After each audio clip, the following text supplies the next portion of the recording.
ಇನ್ನು ಕಲಬುರಗಿಯ ಜಯದೇವ ಆಸ್ಪತ್ರೆಯಲ್ಲಿ ನೀರಿನ ಸಮಸ್ಯೆ ತಾಂಡವವಾಡ್ತಾ ಇದೆ. ನೀರಿಲ್ಲದೆ ಶಸ್ತ್ರಚಿಕಿತ್ಸೆಯನ್ನು ಕೂಡ ಮುಂದೂಡಲಾಗಿತ್ತು. ಸೊ ಇದ್ರ ಬಗ್ಗೆ ಟಿವಿ9 ಒಂದು ವಿಸ್ತೃತ ವರದಿಯನ್ನು ಪ್ರಸಾರ ಮಾಡಿತ್ತು. ಎಚ್ಚೆತ್ತುಕೊಂಡಂತಹ ಅಧಿಕಾರಿಗಳು ಈಗ ಸ್ಥಳಕ್ಕೆ ಭೇಟಿ ಕೊಡ್ತಾ ಇದ್ದಾರೆ. ಆರ್ ಅಶೋಕ್ ಕೂಡ ಭೇಟಿ ಕೊಟ್ಟಿದ್ರು ಈ ಒಂದು ಸ್ಥಳಕ್ಕೆ. ವರದಿ ಬೆನ್ನಲ್ಲೇ ಆರ್ ಅಶೋಕ್ ಕೂಡ ಸ್ಥಳಕ್ಕೆ ಭೇಟಿ ನೀಡಿ ಮಾತಾಡಿದ್ದಾರೆ. ಜಯದೇವ ಹೃದ್ರೋಗ ಮತ್ತು ಜಿಮ್ಸ್ ಆಸ್ಪತ್ರೆಗೆ ಭೇಟಿ ನೀಡಿ ಅಧಿಕಾರಿಗಳಿಂದ ಮಾಹಿತಿಯನ್ನು ಪಡ್ಕೊಂಡಿದ್ದಾರೆ ವಿಪಕ್ಷ ನಾಯಕ ಆರ್ ಅಶೋಕ್. ಇಲ್ಲಿ ಎಂಥ ದುಸ್ಥಿತಿ ಅಂತ ಹೇಳಿದ್ರೆ ನೀರಿನ ಸಮಸ್ಯೆ, ನೀರಿಲ್ಲ ಅಂತ ಹೇಳ್ಬಿಟ್ಟು ಆಪರೇಷನ್ನೇ ಮುಂದೂಡಿದಾರಂತೆ. ಪಾಪ ಪೇಷಂಟ್ ಕತೆ ಏನಾಗ್ಬೇಡ, ಆಪರೇಷನ್ ಇವತ್ತು ಮಾಡಲಿಲ್ಲ ನಾಳೆ ನಾಡಿದ್ದು ಮಾಡೋಣ ಅಂಥೇಳಿ ಮುಂದೂಡ್ತಾರೆ ಅಂತ ಹೇಳಿದ್ರೆ ಎಂಥ ದುಸ್ಥಿತಿ ಇದೆ ಈ ಒಂದು ಆಸ್ಪತ್ರೆಯಲ್ಲಿ ಅನ್ನೋದ್ರ ಬಗ್ಗೆ ಟಿವಿ9 ವಿಸ್ತೃತ ವರದಿಯನ್ನು ಕೂಡ ಪ್ರಸಾರ ಮಾಡಿತ್ತು.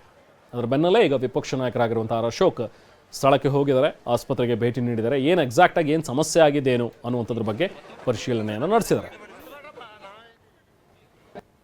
ಇಲ್ಲ, ನಾನು ಟಿವಿ9 ಇದೊಂದು ಅಭಿಯಾನ ರೀತಿ ಅಂದರೆ ಜನಕ್ಕೆ ನೋವಾದಾಗ ಜನಕ್ಕೆ ಸ್ಪಂದನೆ ಮಾಡುವಂಥ ಕೆಲಸವನ್ನು ಟಿವಿ9 ಮಾಡಿದೆ. ಇದೊಂದು ಭಾಳ ಅಂದರೆ ಎಮರ್ಜೆನ್ಸಿ ಆಸ್ಪತ್ರೆ ಅನ್ನೋದು ಎಮರ್ಜೆನ್ಸಿ. ಇಲ್ಲಿಗೆ ನೀರು ಕೊಡೋಕ್ಕೆ ಯೋಗ್ಯತೆ ಇಲ್ಲ ಅಂದರೆ ಸರ್ಕಾರ ಏನು ಬದುಕಿದೆಯಾ ಅಂತ ಜನ ಕೇಳ್ತಾರೆ. ಜನ ಟ್ಯಾಕ್ಸ್ ಕಟ್ತಾರೆ, ಪೆಟ್ರೋಲ್ ಟ್ಯಾಕ್ಸು ಏನೇನೆಲ್ಲ ಹೊಸ ಹೊಸ ಟ್ಯಾಕ್ಸ್ಗಳು ಹಾಕಿದ್ದಾರೆ. ಆದರೆ ಈ ಸಾಮಾನ್ಯ ಜ್ಞಾನನೂ ಬೇಡ. ಆಸ್ಪತ್ರೆಗೆ ನೀರು ಕೊಡೋಕ್ಕೆ ಆಗಲ್ಲ, ಯೋಗ್ಯತೆ ಇಲ್ಲ ಅಂದರೆ ನಿಜಕ್ಕೂ ಈ ಅಭಿಯಾನ ಟಿವಿ9 ಮಾಡಿದೆ. ಇದಕ್ಕೆ ನಾನು ಅಭಿನಂದನೆ ಸಲ್ಲಿಸ್ತೀನಿ.